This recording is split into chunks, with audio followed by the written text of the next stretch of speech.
आज आहे चंपाषष्ठी आणि चंपाषष्ठीला रोडगे करावे लागतात, म्हणजे नैवेद्य बाजरीची भाकर, छोटे छोटे बाजरीचे भाकरी कराव्या लागतात आणि वांग्याची भाजी, कांद्याची पातीची भाजी आणि वांग्याचं भरीत हे करावं लागतं. आणि त्याला 2च वांगी आलेली आहेत. आता ती 2 वांगी आपण काढून घेऊया. अगदी बारीक अशी वांगी आहेत, पाहू शकता. तर 2च वांगी आहेत.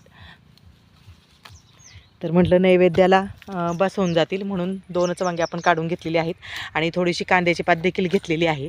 वांगे पाहू शकता, इथे 2 वांगे चिरून घेतलेले आहेत आणि कांद्याची पात देखील चिरून घेतलेली आहे. स्वच्छ धुवून आणि कांद्याची पात टाकून घेऊया. तर कांद्याची पात आपल्याला तेलावर थोडीशी परतून घ्यायची.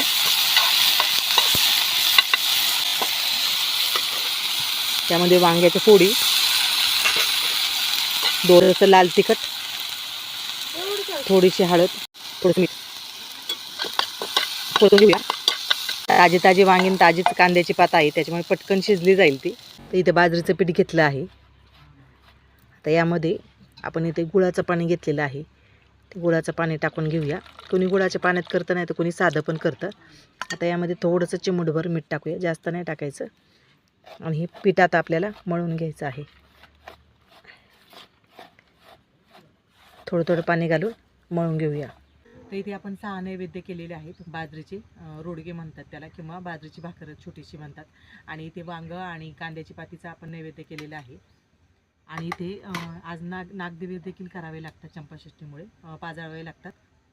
तर इथे नागदेवी देखील बाजरीचे केलेले आहेत, त्याच पिठाचे केलेले आहेत. आता इथे पाणी ठेवलेलं आहे. त्या पाण्यामध्ये आपण चाळण ठेवलेली आहे कढईमध्ये.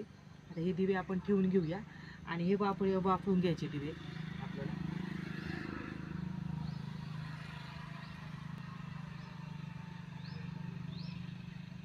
आपण झाकण ठेवूया आणि एक 10 मिनिटांमध्ये लगेच उकडले जातात हे.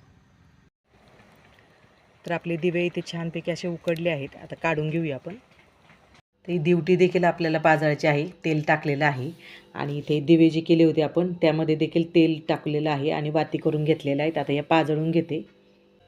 घरातील पूजा.